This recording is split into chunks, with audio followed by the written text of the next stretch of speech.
Buenas tardes, bienvenidos a Equipo F. Acá estamos en el viernes post final del fútbol mexicano, empate 0-0 entre Cruz Azul y Pumas. Tuvo hasta la máquina arrancando el juego, gran jugada. Apareció Ever en el área, no la pudo definir, zapatazo de Paradela, tajadón de Keylor Navas. El partido seguía 0-0 con un Cruz Azul de Cire Monsiváis, Mario Carrillo, José Luis Sánchez Solá, el Chelis, buenas tardes. Un Cruz Azul de sí que arrancó bastante mejor, muy por encima en revoluciones que los Pumas. Totalmente más propositivo, un Cruz Azul que sabía que estaba en casa, que tenía que buscar los espacios, intentó por dentro, intentó por fuera, después jugadas polémicas que el arbitraje lo revisan, es una jugada bastante polémica, de juego de Charlie, porque es fuera del juego y no tanto la acción del penal.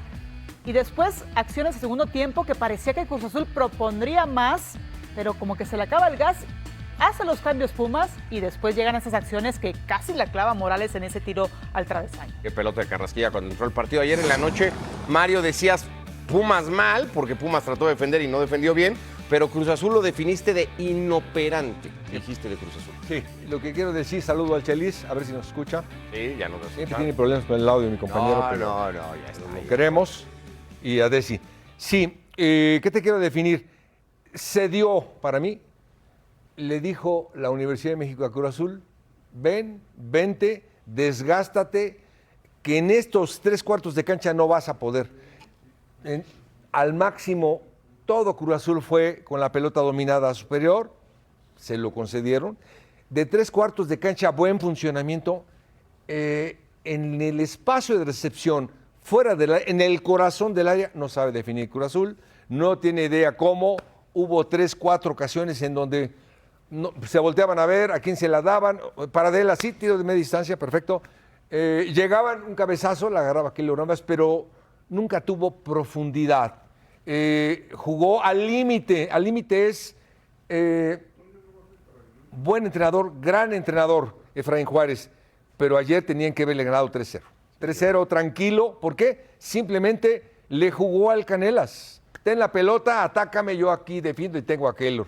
Creo que la verdad que le echó peligro, mucho peligro. La verdad. Ha caminado por la cornisa Universidad en todas sus eliminatorias de liguilla. Hasta ahora, Chelis, más allá de su condición de líder general y de cerrar el próximo domingo en casa con la ventaja que eso pueda significar. ¿Qué te pareció la final? ¿Qué nos dirías tú del partido que viste ayer, Chelis? Buenas tardes. Buenas tardes a todos, un abrazo y los extraño mucho. Cruz Azul de más a menos, pero ese menos, mucho menos. En sus tres líneas, nadie rebasaba esa línea, nadie aparecía por sorpresa, nadie hacía una jugada genial, nadie llegó de atrás. Marca para Pumas fue sencillo, para Cruz Azul, para la gente que tiene, para los jugadores que tiene ofensivos, muy pobre su actuación, muy pobre.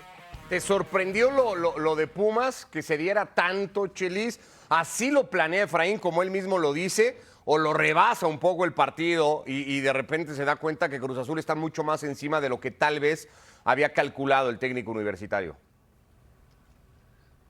Sí, pero hoy sí le creo a Efraín lo que dijo la semana pasada, que esto es a 180 minutos y se está yendo a eso.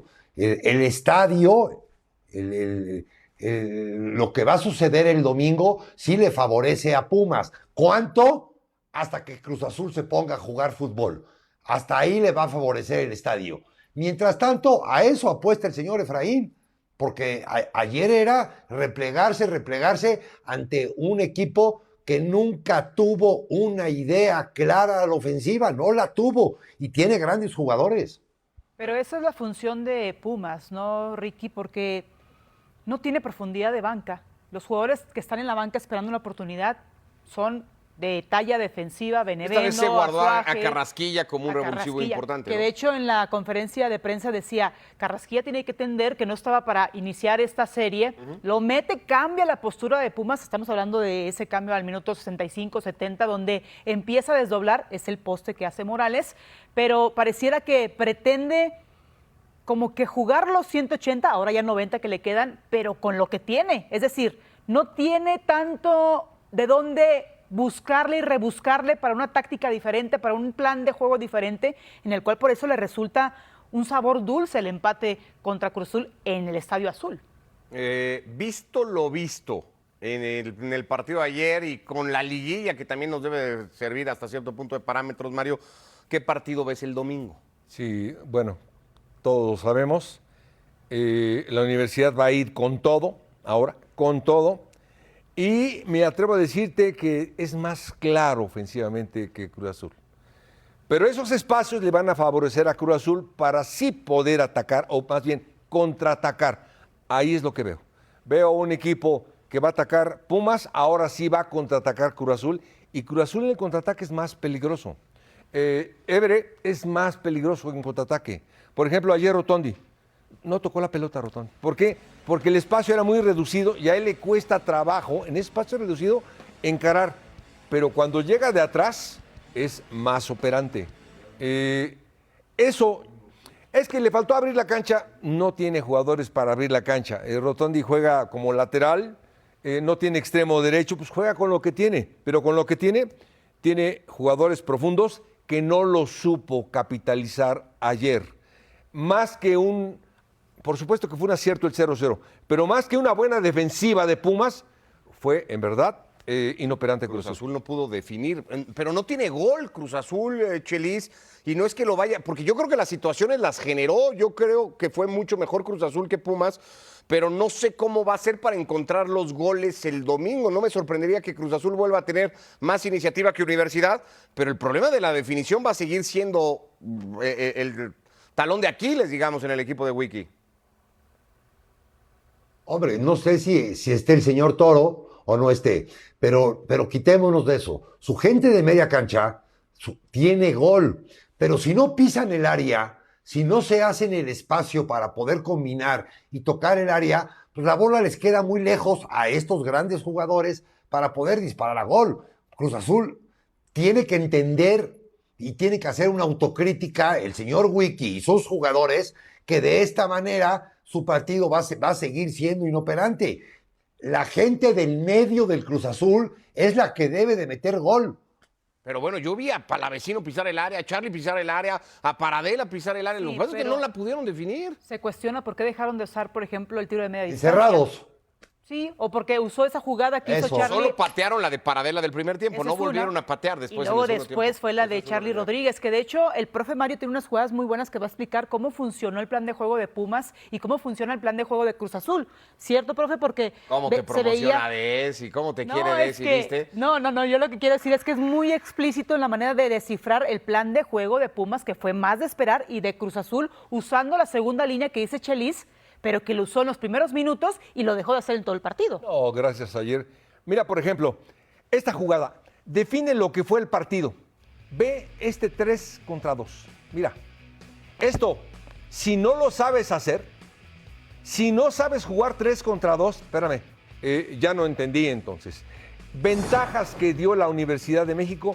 Ve esta jugada, que aunque no tuvo tanta calidad, mira el pelotazo. Le ganan las espaldas a la Universidad y ve cómo pisó el área el Charlie, estoy de acuerdo. Mira nada más, los dos. Y bueno, esto ejemplifica lo que fue el partido. Pumas defendiéndose mal, Cruz Azul atacando mal, sin claridad en ese tercio. ¿Por qué defiende tan mal? Porque ayer en la noche lo platicábamos en Picante. ¿Por qué cuando tú planteas un partido a defenderte? Porque lo hizo en Pachuca también y en 7 minutos Keylor había sacado 3 pelotas y tuvo mucha fortuna también. Ayer juega a defender y queda siempre tan mal parado Pumas. ¿Por qué si vas a jugar a defender te defiendes tan mal como lo hace Universidad? Es una gran pregunta. Gracias, Mario. Una gran pregunta. Una gran pregunta. Trato de pensar así. Sí. Cruz Azul juega un 4-3-3, ahorita lo va a poner Desi, cuando pueda, 4-3-3. Y de acuerdo a cómo se para la Universidad de México, Cruz Azul jugó mano a mano todo el tiempo, porque el chico Amauri empuja y hace que 5 jugadores estén sobre los 2 centrales. 5 jugadores. Por eso viste que llegaba tanto. Cuando se mete Amauri, logra la línea de 5. Entonces, en ese desdoble, es lo que te digo, que a veces lo tiene que leer Efraín, le cuesta trabajo leerlo porque por eso llegaba Cruz Azul, simplemente por el sistema en automático quedaba con superioridad numérica.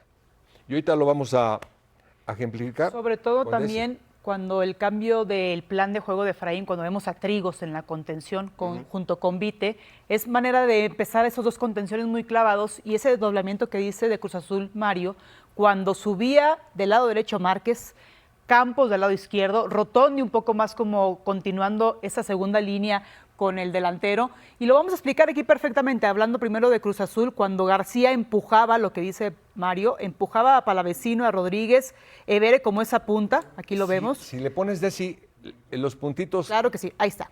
Ahí, por ejemplo, el volante defensivo a Mauri, chécalo, pon un 4-4-2 por favor, de los amarillos, pon un 4-4-2. 4-4-2, perfecto. De los amarillos, ¿sí? Sí. Ahí, sí, 2 líneas de 4, por ejemplo, que es como defiende con 2 arriba. Eso es. Ahí están los 2 líneas de 4. Bueno, ahora adelanta a los azules, por ejemplo. Claro, estos son aquí, Los Evere. defensas, la defensiva, por favor. Sí, los volantes, que son esta parte, este es a Mauri, y los defensas, ahí están. Sí. Para ejemplificar, los 2 delanteros de Pumas, adelántalos más, por favor, ahí. Ahora a Mauri, adelántalo un poquito y mete a los 2 volantes a las espaldas, correcto. Fíjate bien, esos 3 y 2, a Mauri con ese movimiento hace que el Charlie, hace que el Charlie y Palavecino ya estén solos. Y arriba, tanto Paradela, cierra Paradela, y cierra Rotondi. Ahí tiene, por ejemplo, 5 jugadores que están atacando a 2 centrales de los Pumas. Ese espacio de recepción que Desi lo define perfectamente. Por eso veías que siempre quedaba mal parado. Y todo por el movimiento de Amauri. Cuando Amauri se cuelga en línea de 5, por ejemplo, ahí marcan, por ejemplo, ahora adelanta a los 4 delanteros de Cruz Azul, por favor, de Pumas. De Pumas, Ahí con los extremos. Ahí está. Ahí. 4-2-4. Correcto. Ahí, por ejemplo, es lo que te digo. Cuando Amauri se adelanta, Cruz Azul adelante. Ahí está. Cruz Azul está mano a mano, 4 contra 4. Tiene superioridad numérica adelante, como lo puedes percibir. Esos 3, 4, 5 y 6 azules le ganan las espaldas siempre a la universidad. Y acá están mano a mano, pero si son atacados, se mete a Mauri en la línea de 5 y simplemente quedan ya bien parados. A Mauri y ese movimiento no lo supo leer la Universidad de México. Nada más te iba a decir algo. La manera en que mueve decidir esto. Una genia.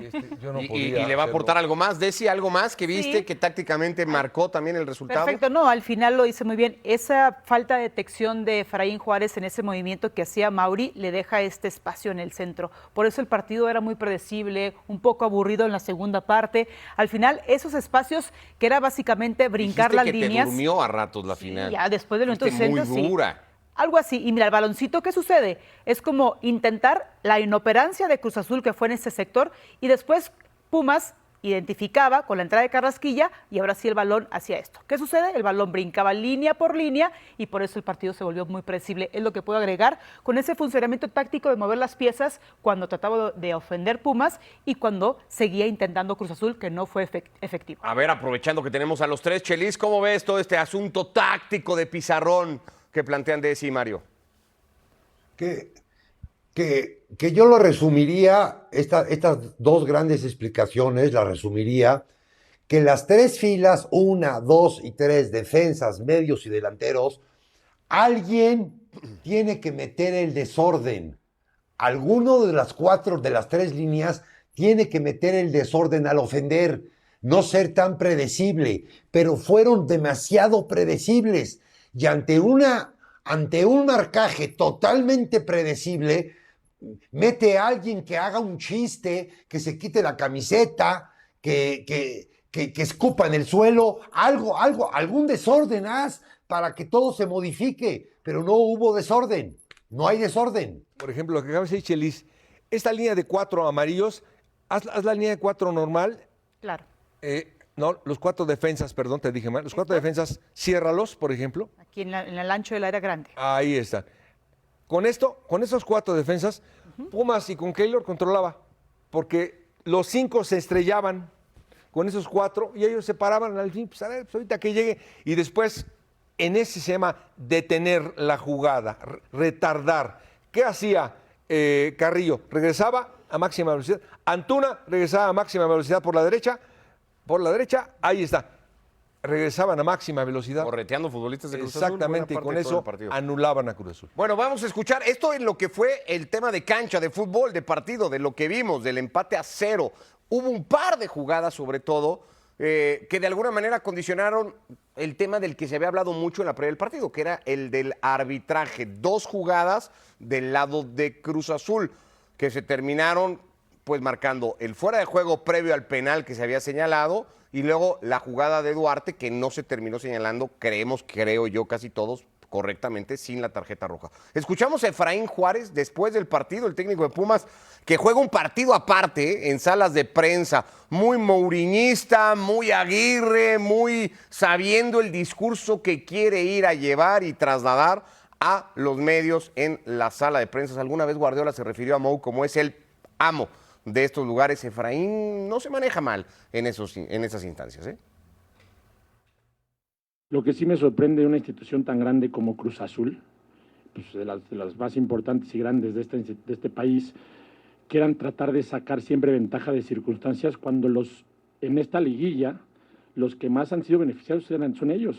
No hay que olvidar minuto 30 contra Atlas, una mano y termina en contra y no lo marcan. No hay que olvidar el penal de Chivas, no hay que olvidar la mano de Fernández, que a mí sí me la marcan con América y a él no, y que todavía tengan la osadía, porque es una osadía, de ir a quejarse cuando ellos están aquí por esas circunstancias, porque si no, Chivas seguramente estaríamos peleando otra circunstancia. Se me hace, con la categoría de esta institución, es impresionante. Eso dijo, tendrían que multarlo, ¿no? Imagino yo, porque pues él no puede hablar del arbitraje, creo, ¿no? Mira, no hay que ensuciar la final, ¿no? Ha sido una final maravillosa. Me parece a mí que los 2 equipos están justamente en la final porque se lo merecen. Hicimos una gran campaña, Pumas hizo una gran campaña, primer lugar de liga, sin problema. Cruz Azul, tercer lugar. Entonces, para mí, creo que lo importante es analizar, ver un poco lo que hicimos bien, hicimos mal y enfocarnos en eso, ¿no?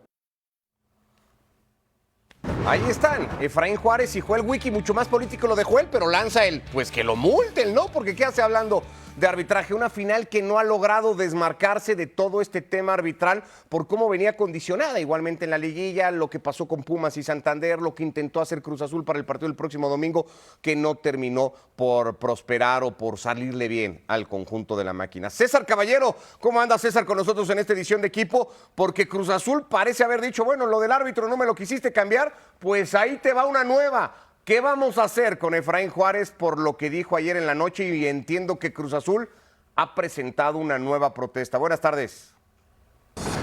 Y saludos para todos en Equipo F. Sin duda las declaraciones de Efraín Juárez anoche en la rueda de prensa posterior a la ida de la gran final causaron mucha molestia al interior de la directiva de Cruz Azul, principalmente la parte donde el estratega de los Pumas aseguró que el arbitraje ha ayudado a la máquina para llegar a la gran final del fútbol mexicano. Ante esta situación, la directiva celeste ha presentado una queja formal ante la Federación Mexicana de Fútbol y ante la Liga MX para que el estratega de los auriazules sea sancionado. De hecho, tal es la molestia que han causado las palabras de Efraín Juárez, que las altas esferas de la máquina cementera son las que encabezan esta protesta y meterán presión ante la Federación Mexicana de Fútbol para que Efraín sea castigado. Muy probablemente sea solamente un tema de multa económica, no de partidos de suspensión, pero ahora el balón está del lado de la comisión disciplinaria. Ya en el tema deportivo, la máquina trabajó en las instalaciones de la Noria, trabajo regenerativo para la mayoría de los futbolistas. Este sábado tendrán un último entrenamiento antes de la vuelta de la gran final, donde contarán con el banderazo de su afición. Yo de momento vuelo con ustedes. Fuerte abrazo. Abrazo, César. Y bueno, pues ahí está. Nueva protesta de Cruz Azul. La anterior había sido con la comisión de arbitraje. No terminó prosperando. Ahora va a la disciplinaria y dice que se castiga al técnico de Pumas. Chelis, una final que no se ha dejado de jugar también en el lodo de alguna manera, ¿no? Desde que se conocieron a los rivales, porque sabíamos el contexto, porque sabíamos todo lo que había pasado en los últimos meses entre estas dos instituciones y porque además se ha venido haciendo todavía más grande con todo este tema del arbitraje. ¿Qué te parece? Que el señor Efraín, yo no lo critico. Fíjate, yo no lo critico. Simplemente las conferencias de prensa que él hace, no las hace para ti, ni para mí, ni para el público. Las hace para su equipo. para su grupo. Eso que él remarca en manera macro, lo lleva a manera micro a su vestidor. Y él se favorece de eso. Al final él se favorece. Qué valiente es mi técnico, porque míralo cómo nos está defendiendo y lo que está diciendo. Eso luego lo pone en un vestidor, cierra la puerta y lo entienden perfectamente. Aprovecha todo lo que no tiene en la cancha de calidad, lo aprovecha este señor Efraín. Y el señor Joel Wiki es un caballero, pero también si le jalas el bigote, respinga. Bueno, ahora que va a regresar Mourinho con el Real Madrid y guardando todas las proporciones del mundo por la carrera que tiene el portugués y la que está construyendo Efraín, es muy del discurso de Mou, este tipo de cosas. Se ve, pero tiene un mérito, porque más allá de que nos guste, no nos guste, nos parezca que a veces exagera, Efraín va preparado a la conferencia de prensa, Desi. No es casualidad, Efraín sabe qué quiere contar, sabe por dónde quiere llevar la conversación, sabe de qué quiere que no se hable con relación a su equipo y qué temas sí poner en la mesa para que se discutan más a través de los medios. Es un tipo que está muy estudiado en ese sentido. Y a veces estudiar no siempre te da garantía, es un talento nato. Y lo acaba de explicar perfectamente Chelis, cómo usa esa información para hacer como un embudo y que llegue al vestidor y los jugadores sigan encendidos en eso.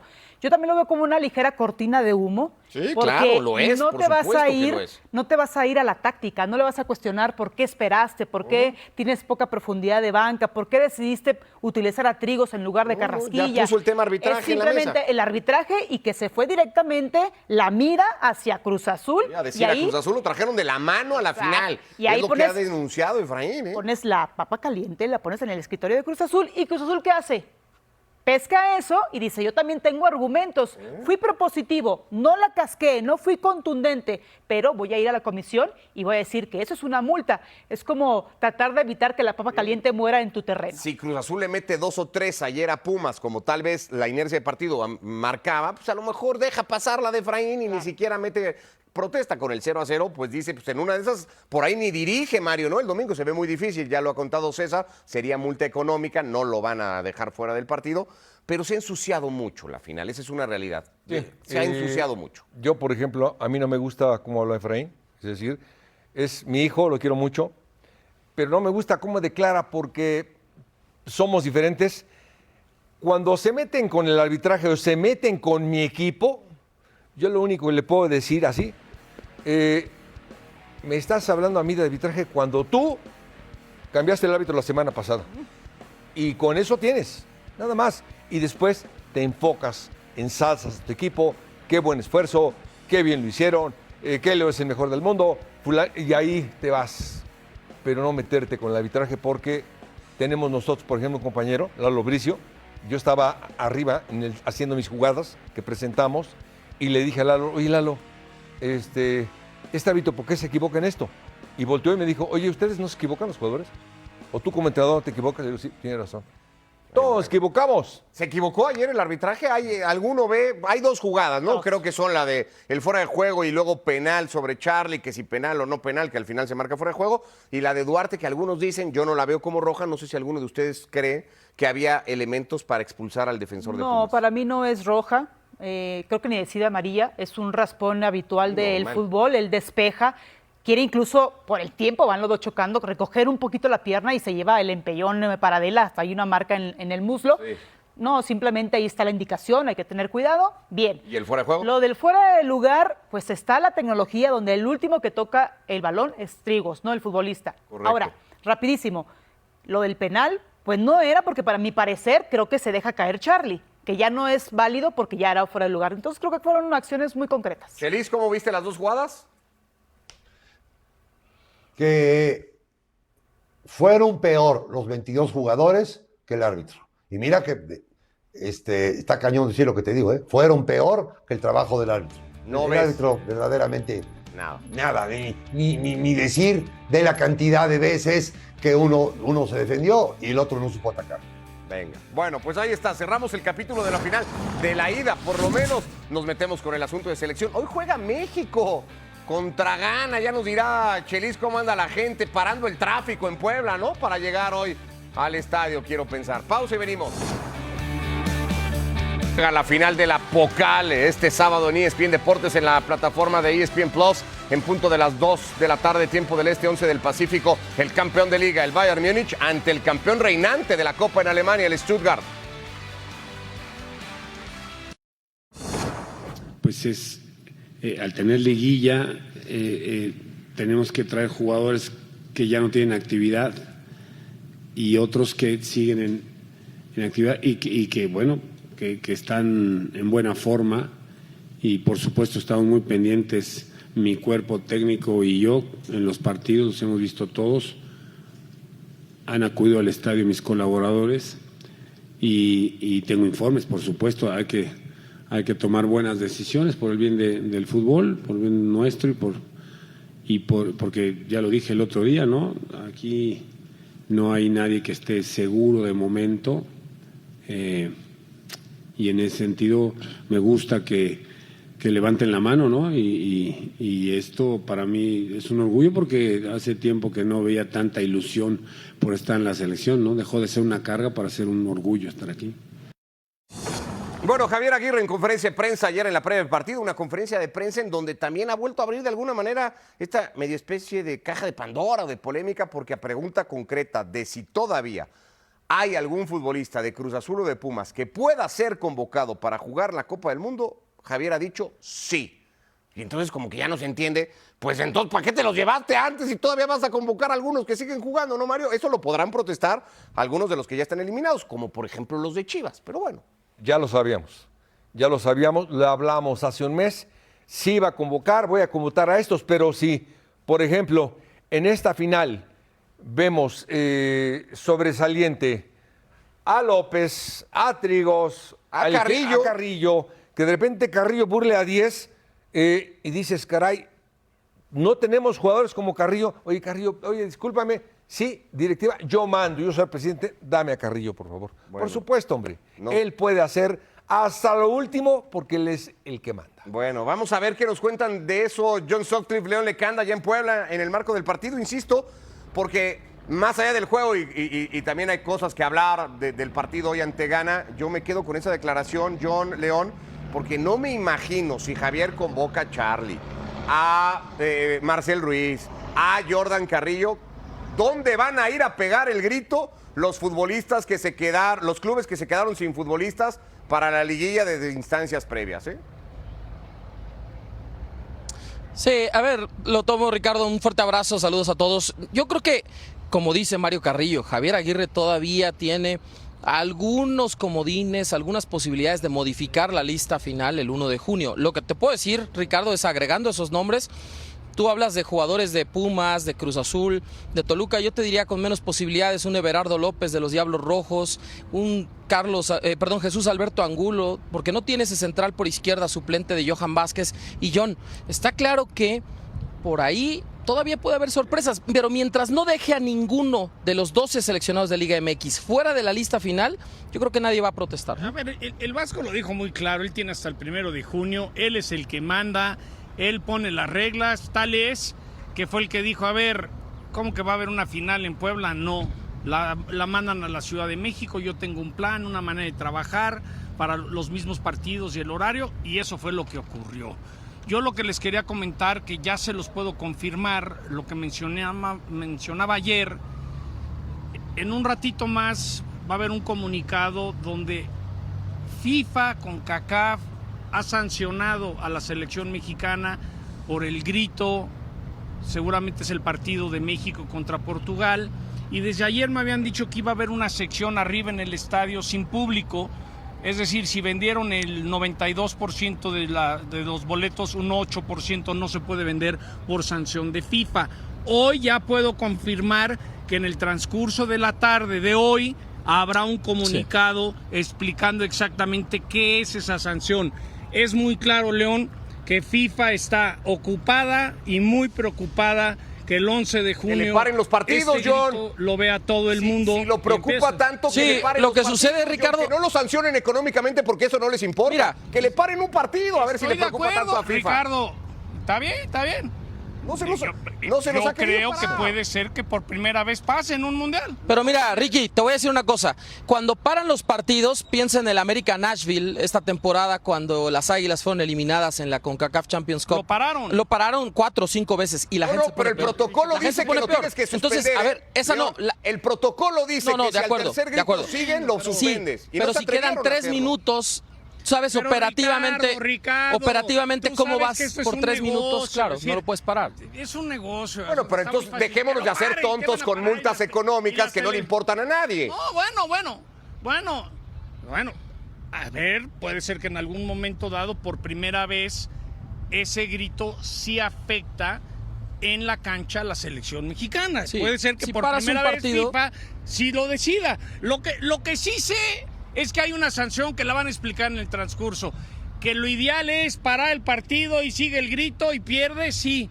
Pero también sabemos que FIFA cuida mucho el negocio, no van a... Mira, veremos a qué llegue esto, ¿eh? Yo regreso, en ese partido estaba operado. Como deporte para convertirse en una industria psicológica basada completamente en emociones extremas. Porque sí, los partidos siguen existiendo. Los goles todavía provocan locura colectiva. Las liguillas continúan paralizando ciudades enteras. Pero el verdadero negocio ya no ocurre únicamente cuando rueda la pelota. El verdadero negocio ahora ocurre dentro de las discusiones infinitas que aparecen antes, durante y después de cada partido. Ocurre dentro de los programas deportivos donde periodistas ya no parecen analistas, sino soldados ideológicos, peleando frente a cámaras como si estuvieran defendiendo partidos políticos. Ocurre dentro de las redes sociales, donde cada decisión arbitral se convierte automáticamente en una conspiración nacional. Ocurre dentro de la obsesión colectiva por discutir constantemente sobre América. Chivas, Cruz Azul, Pumas, Guillermo Ochoa, Javier Aguirre o cualquier figura capaz de dividir emocionalmente al país. Porque el fútbol mexicano moderno ya no vende solamente fútbol. Ahora vende conflicto emocional. Vende paranoia colectiva. Vende guerras psicológicas capaces de mantener atrapadas emocionalmente a millones de personas durante semanas completas. Y probablemente ningún club representa mejor esa dimensión emocional que el América. Porque el América dejó de ser solamente un equipo hace muchísimo tiempo. Ahora funciona como símbolo nacional del poder institucional, del privilegio mediático y de la autoridad política dentro del imaginario colectivo mexicano. Para millones de personas, el América representa exactamente todo aquello que consideran corrupto o injusto dentro del fútbol nacional. Y justamente por eso, cada arbitraje polémico relacionado con el América explota muchísimo más fuerte que cualquier otra controversia dentro de la Liga MX AM.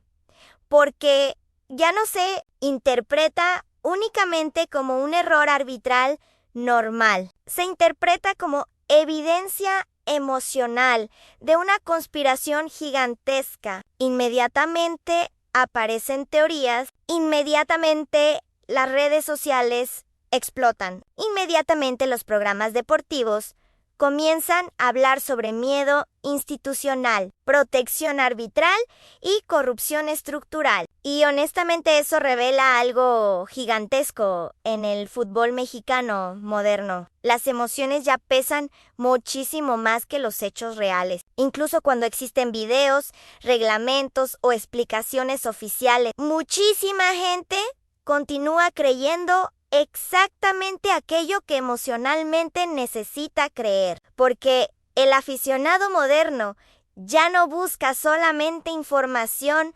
objetiva, busca validación emocional para la narrativa que ya construyó previamente dentro de su cabeza. Y justamente ahí aparece una de las frases más importantes para entender completamente. El estado actual del fútbol mexicano, el relato nunca muere, porque aunque existan pruebas racionales, las emociones sobreviven muchísimo más tiempo que los hechos. Y eso explica perfectamente por qué el fútbol mexicano moderno se parece muchísimo más a una discusión política que a un análisis deportivo, porque constantemente aparecen debates relacionados con privilegios, élites protegidas, corrupción, manipulación mediática y miedo institucional. Y ahí el América funciona perfectamente como el gran imperio emocional del fútbol mexicano, como el villano ideal capaz de mantener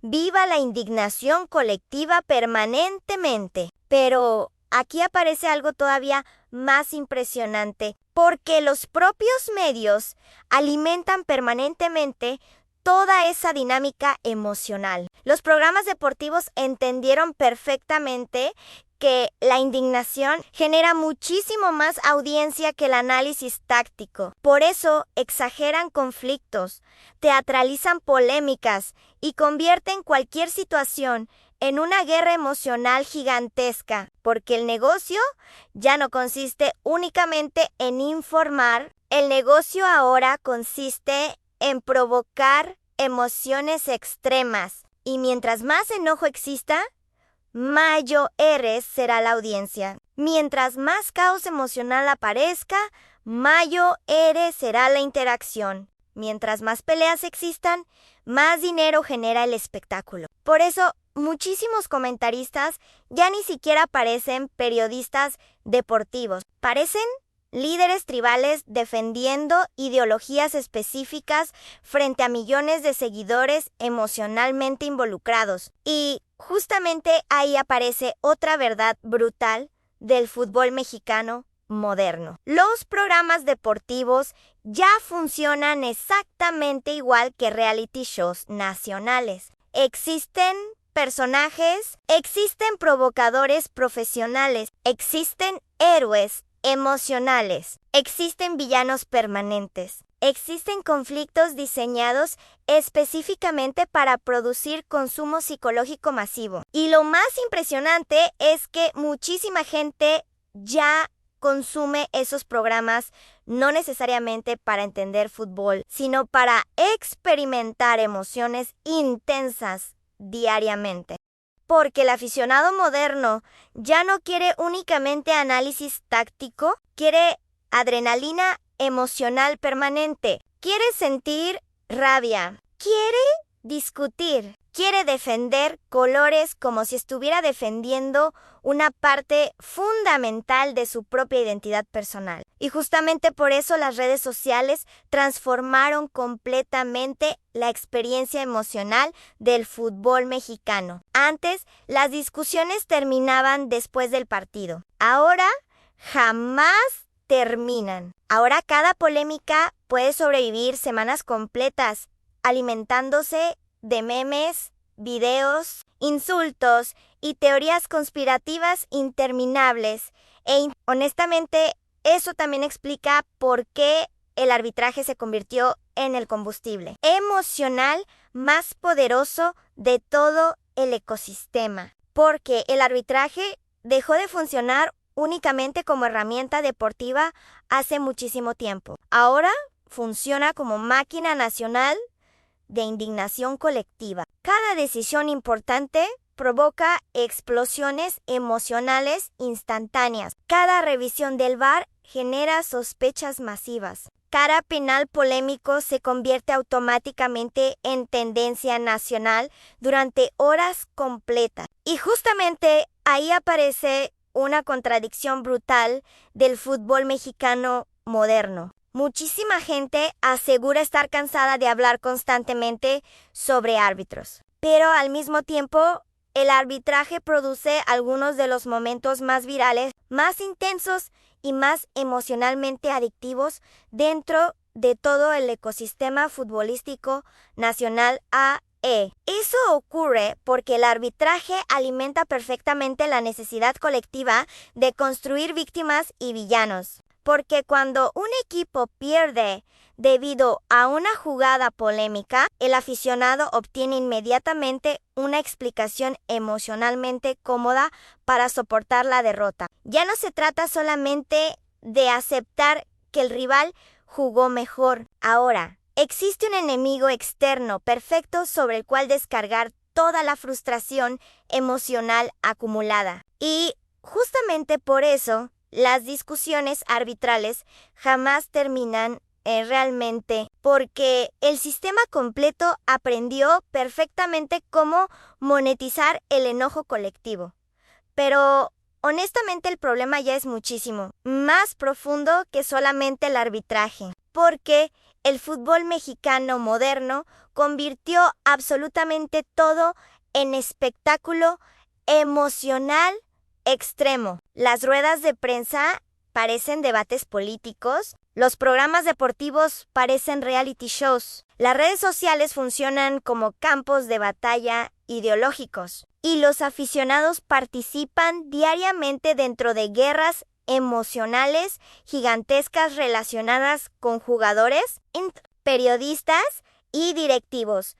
Y justamente por eso, figuras históricas como Guillermo Ochoa generan discusiones tan violentas emocionalmente porque ya no se debate únicamente sobre rendimiento deportivo, se debate sobre legitimidad simbólica. Ochoa dejó de ser solamente un portero hace muchísimo tiempo. Ahora funciona como símbolo nacional dentro de una batalla gigantesca entre pasado y futuro, experiencia y renovación, memoria colectiva y cambio generacional. Por un lado, existe una enorme cantidad de aficionados que todavía lo ven como leyenda absoluta del fútbol mexicano y honestamente tienen argumentos muy fuertes. Las actuaciones de Ochoa en Copas del Mundo forman parte de la memoria emocional de generaciones enteras. Muchísima gente asocia su imagen con algunos de los momentos más heroicos y emocionantes que ha vivido la selección mexicana durante las últimas décadas, pero del otro lado aparece una generación completamente cansada de verlo todavía como protagonista principal dentro del proyecto nacional. Honestamente, esa postura también tiene argumentos sólidos, porque el fútbol moderno cambió muchísimo. Hoy los porteros ya no solamente deben atajar, ahora necesitan participar constantemente dentro de la construcción ofensiva, jugar con los pies y convertirse prácticamente en defensores adicionales durante la salida de balón. Y justamente ahí aparecen las críticas más fuertes contra Ochoa.